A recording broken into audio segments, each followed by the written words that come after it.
The Democrat Party is in absolute shambles. They are more unpopular now than they ever have been in recorded American history.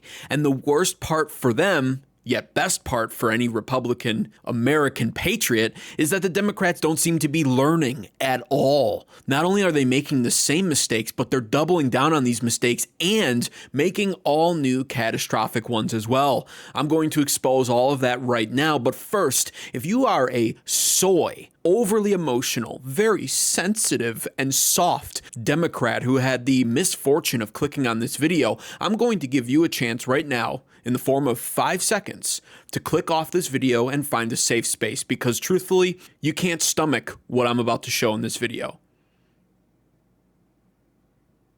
All right, your 5 seconds are up. It is time to expose the 3 main reasons why the Democrat Party is more unpopular than ever. There's only one way to say it. Pretty bad news for the Democratic Party. It found Democrats lost ground to Republicans between the 2020 and 2024 elections in all 30 states that track voter registration by party. Here with me now, Democratic strategist Christian Ramos, who previously served as an aide to Majority Leader Harry Reid, and Lance Trover, who served as press secretary for North Dakota Governor Doug Burgum when he ran for president. He's now Interior Secretary. Gentlemen, great to have you at the family table.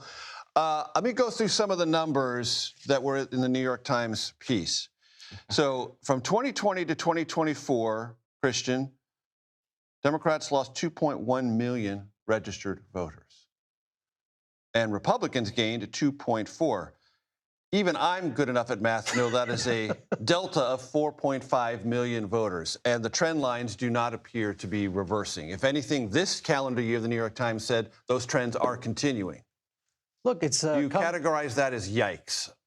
I would categorize that as a come to Jesus moment for the Democratic Party. We've got to start doing things differently. We've got to start earning voters' trust again, that we care about the issues that matter most to them. We have not forgotten just how disastrous the Democrats were during the Biden era, and that leads me to issue number 1 with the Democrat Party on why they are the most unpopular form of their own party in recorded American history. You see, we have not forgotten about Bidenflation and the terrible economy that we all witnessed and suffered under during the Biden regime.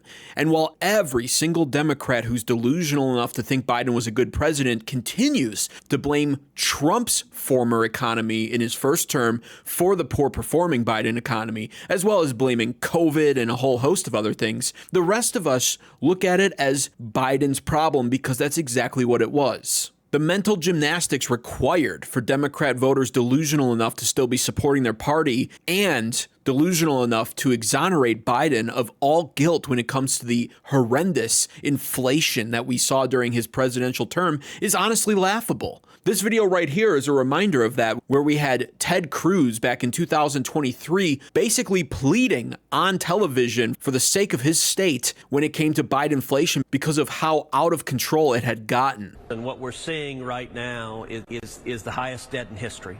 It is crushing. We're bankrupting this country. The Democrats over the last 2 years, with the Biden presidency and a Democrat House and Senate, rammed through trillions in new spending, which is what is fueling the inflation that is hammering Texans across our state. The cost of everything has gone up, from food to electricity to health care to gasoline.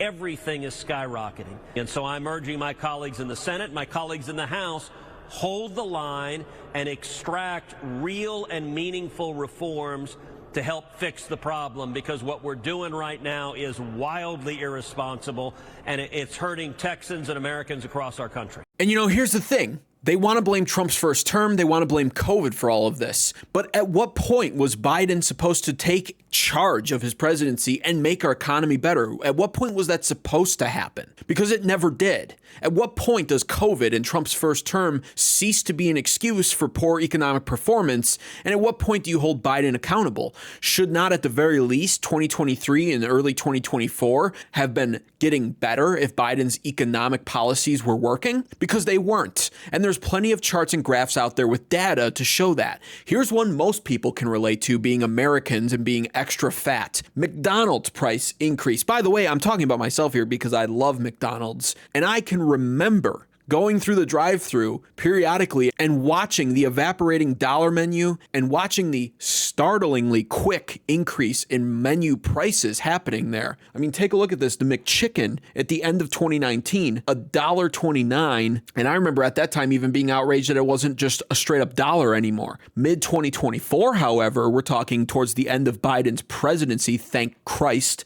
and the McChicken is $3.89, a 201.6% increase in price. The Big Mac, $3.99 to $7.49, 87% increase. 10 McNuggets, mind you. Most adults need about 20 of these to feel full. 10 McNuggets from $4.49 to $7.58. I can't even imagine. By the way, I have not bought a McNugget since before 2020 for this reason, because I found it to be a ripoff. Even at $4.49, I thought it was a bit pricey. $7.58 for 10 McNuggets, tiny pieces of chicken, 10 of them, 68% increase under Biden. And one cheeseburger, mind you, this is on like an eighth of a patty. It's not a quarter pound, it's like an eighth of a pound. $1. One of the last few things that were truly $1 at McDonald's during the Trump presidency skyrocketed to $3.15 under Biden, a 215% increase in price.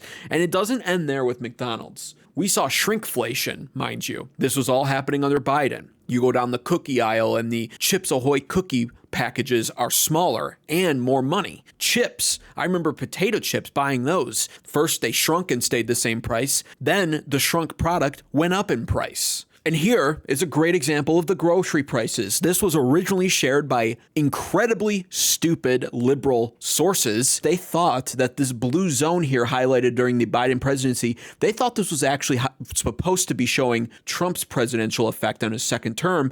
And then somebody went through and corrected it by adding in the appropriate dates and times. And it turns out that, once again, the most disastrous time we've seen in recent American history for inflation was during the Biden presidency. Look at the exponential increase in inflation and costs during the Biden presidency. It's inexcusable. We lived through 9.1% inflation under Biden in the smack dab middle of his presidential term, at a point in time where it was no longer acceptable to be blaming the Trump economy for this, and certainly no longer acceptable to be blaming COVID, since it had already pretty much concluded and ended. But we have not forgotten, and that is in large part due to the internet, because the liberal mainstream narrative can no longer outcompete the internet, allowing everyone to document, pull up, and remember everything. And so data like this exists, and there's nothing CNN or MS Now, who had to change their name for being so unpopular with everybody, formerly MSNBC, can do about it. They can't control the narrative anymore. We control the narrative. We have the ultimate free speech on some of these social media platforms, in large part because of Elon Musk and President Donald Trump winning back in November. And we use that to remember. And that's the Democrats' current biggest problem. People aren't forgetting. People aren't easily as mind controlled anymore because they're not watching mainstream media. And so while MS Now may cry about how Trump is the worst president we've ever seen, everyone who's on social media at all, even at a 25% capacity, knows how full of shit they all are, because we can literally pull up all of this stuff at the snap of a finger. And when it comes to the economy, the statistics are still not getting any better, nor are the polls when it comes to Democrats. To conclude my first point on this video, the first issue that Democrats have when it comes to them being the most unpopular party, they're not getting better. They're not gaining more favorability with Democrat voters, or Republicans especially, when it comes to the economy. Democrats, according to this Wall Street Journal article, get lowest rating from voters in 35 years, a Wall Street Journal poll finds. Republicans preferred on most issues that decide elections, despite unease with Trump over the economy, tariffs, and foreign policy. And so even with the skepticism people have over, say, the tariffs, people still think that Republicans would do a better job with our economy, as highlighted right here. The new survey finds that 63% of voters hold an unfavorable view of the Democratic Party, the highest share in Journal poll polls dating to 1990 and 30 percentage points higher than the 33% who hold a favorable view. It says, on the whole, voters disapprove of the president's handling of the economy, inflation, tariffs, and foreign policy, and yet in each case, the New Journal poll found voters nevertheless say they trust Republicans rather than Democrats to handle those same issues in Congress. In some cases, the disparities are striking. Disapproval of Trump's handling of inflation outweighs approval by 11 points, and yet the GOP is trusted more than Democrats to handle inflation by 10 points. By 17 points, voters disapprove rather than approve of Trump's handling of tariffs, and yet Republicans are trusted more than Democrats on the issue by 7 points. Voters have significant concerns about the centerpiece of Trump's agenda, his immigration policies, opposing some of his deportation tactics by double-digit numbers, and yet they trust congressional Republicans more than Democrats on immigration by 17 points and on handling illegal immigration by 24 points. And the Democrats aren't learning from this at all. They're not learning from these polls. They're not learning from the voting outcomes. None of it. They double down continually on all of this. And that leads me to issue number 2, which is a multifaceted issue, but largely the Democrats hardly represent any average day American citizens anymore. In fact, they don't represent them at all. There's only 2 kinds of people that the Democrat Party currently represent, which is why they're losing support and are so unpopular nowadays. Let's start first and foremost with their immigration policies that are so unpopular that even 52% of their own party disapprove of them, the majority. And Kilmar Abrego Garcia is a great example of this. This is a Democrat senator from Virginia. Listen to what his priorities are. You would think he'd be talking about his constituents, the citizens of Virginia. Listen to what he's talking about here. A few hours ago, I left the Farmville Detention Center, where I had a chance to meet with Kilmar Abrego Garcia. I gave him letters from his family, and you can imagine how emotional he was. He wants to keep fighting for justice. And while I can't weigh in on some of the allegations from the Trump administration, I know this: they wrongfully moved him to El Salvador. And now, in an effort to retaliate, if he doesn't plead guilty, they're threatening to send him to Uganda, where he has no ties at all. That's not the way the system works. In October, he has another hearing on due process. There should be no action taken on deportation of this individual until that due process claims are resolved. By the way, I hope Kilmar Abrego Garcia gets deported to Uganda and never comes back, but that's just me. Let me know what you think about this whole situation in the comments down below, and if you're enjoying this content, be sure to subscribe right now to American Advocates for more like this. It's 100% free to do. However, if you're a Democrat and you wish that Kilmar Abrego Garcia could run over to your house where you could hide him in your basement and keep him from being deported, then please dislike this video and never come back. But the point of this is, that's a Democrat senator who's in charge of representing his state, essentially, Virginia. Instead, he is enwrapped and obsessed and focused with a illegal immigrant MS-13 gang terrorist who is a documented wife beater and proven criminal, also a human smuggler, and that is his sole focus and priority right now. He doesn't care about the people who live in Virginia. He cares about an illegal immigrant instead, behavior that we've already seen out of people like the Maryland Senator Chris Van Hollen. This is the original guy who left his state. The Democrat senator left his own state to fly down to El Salvador to visit Kilmar Abrego Garcia to make sure that he was okay. And where did the funds come from for him to be able to take this vacation? Well, he openly admits it right here. Who did pay for this trip? This was an officially cleared, congressional trip, cleared on a bipartisan basis.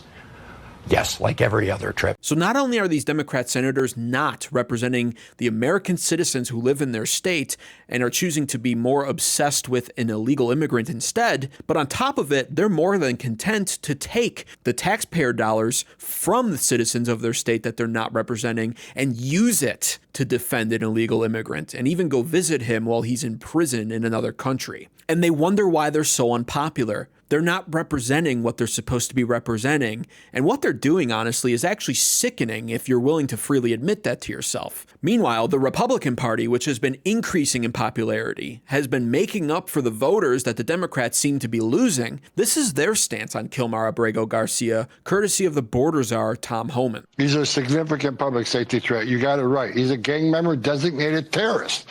And he's been ordered removed by 2 different federal judges. He's been indicted for human trafficking and alien smuggling.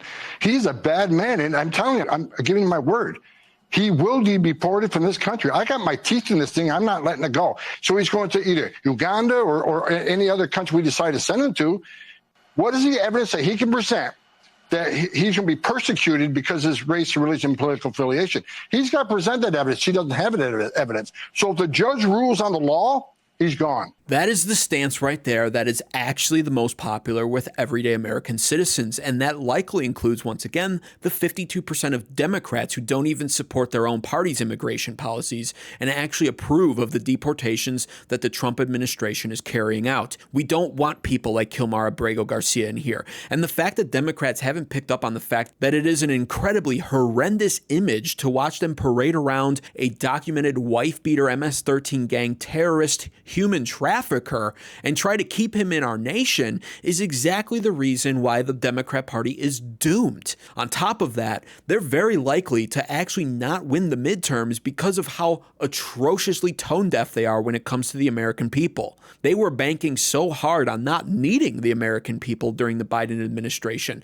by allowing the open borders to occur so that Americans could be drowned out by illegal immigrants who would most likely all vote for the Democrat Party establishment candidates over Republican ones. That was their plan, and they are now devastated at the fact that not only did it not work, but Trump is making sure to end that plan and make sure that it never works, which is why they don't know what to do. They're panicking. They're defending people like Kilmar Abrego Garcia because in him, they view their only hope to keep their plan alive, which is to keep illegal immigrants in this country so that they can outweigh the true American citizens' opinions and voting results. That's all that this is about. And thank God that they were so bad at hiding it that most of America has awakened to what this plan was, and we ultimately reject it as a treasonous, disgusting plan that they should be held accountable for. And finally, the third point to this video, the third reason why the Democrat Party is the most unpopular it's ever been, comes straight down to the very fact that they promote this woke nonsense, and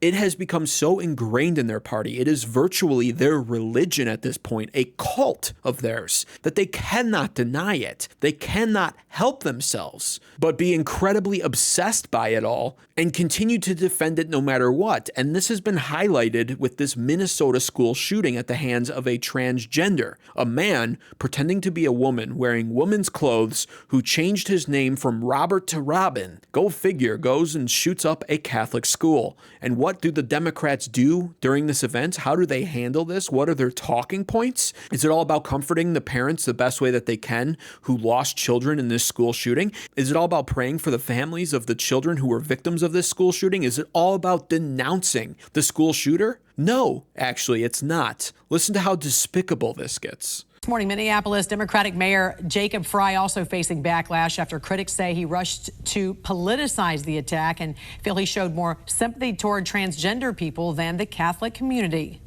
And don't just say this is about thoughts and prayers right now. These kids were literally praying. I have heard about a whole lot of hate that's being directed at our trans community. Anybody who is using this as an opportunity to villainize our trans community or any other community out there has lost their sense of common humanity. And so, a Minnesota school shooting that occurred at a Catholic school, taking the lives of 2 young children, all while they were praying. And this is how the Democrat politicians handle it. First, they attack prayer, and then they defend transgender people. That's their response to all of this. And why is that? Well, it's because they know that their religion, the transgender ideology, now looks terrible. And they've always hated Christians, Democrats. They despise the Christian religion. And so they use this as an opportunity to subtly attack Christianity and faith, all while continuing to defend their religion, transgender ideology, and making sure that it is known which side that they are on. Of course, Governor Gavin Newsom of California decided to also weigh in his thoughts and opinions on this, where he also, just like his fellow Democrat compadres, attacked prayer and people who were praying over this situation. Speaker Mike Johnson, however, responded to Governor Gavin Newsom in a very eloquent way. Take a listen. Newsom decided to throw a tweet up yesterday that's getting a whole lot of attention, essentially implying that prayer doesn't work. He said, quote, these children were literally praying as they got shot at, and that was in response to a clip of Caroline Leavitt saying that people should believe in the power of prayer. That now has almost 7 million views online, and it has enraged conservatives. Your thoughts? It should enrage conservatives. Gavin Newsom is ridiculous. He's become a caricature of something. I don't have words to respond to that. I cannot believe that he's gone that low to get attention, and that's what this is about. In the case of Governor Gavin Newsom, he's spot on. Gavin Newsom has recently launched a campaign where he is mimicking Trump and Trump's tactics in order to gain popularity, and it sort of is working when it comes to Democrat Californians. However, the rest of the nation finds it to be incredibly embarrassing. And when he pulls stunts like this and uses tragedies like this to capitalize off of it all in the name of attention, it's remarkably disgusting. But again, sadly, not shocking because it's Gavin Newsom. We're talking about the human snake Democrat politician. For the rest of them, however, they shamelessly, like I said, have done nothing but promote their own religion and use this opportunity that was a clear attack on Christianity against Christians and Catholics by attacking prayer, attacking faith, etc. Disgusting, despicable, and once again, thanks to the internet, we can blatantly see all of it. The whole picture, as it deserves to be reported, rather than if this was 20 years ago, CNN and MSNBC would be spinning the narrative already and convincing all of the brainwashed masses who relied on mainstream media for their news source that the Democrats were making excellent talking points. They're not. They're deluded, they're delusional, they're disgusting, and their party popularity ratings are in the toilet for good reasons, mainly the three that I just listed. But if you think there are other reasons why their party popularity is so low that I may have missed, because I'm sure there are plenty, feel free to comment down below what those may be, and in the future, I might make more videos on this topic. I've taken 7 days off from YouTube. I needed the time off to take care of certain things, and I didn't want to come back with just some recent news video. I've been wanting to make a video like this for a while now, and I'll probably, like I said, make more in the future like this, because honestly, there's just so much wrong with the Democrat Party, and there's so much to talk about. And also, it's honestly very fun to talk about it too, because I genuinely enjoy watching the destruction of the most corrupt, the most wicked, the most disgusting, vile, evil political party in American history. Thanks for watching.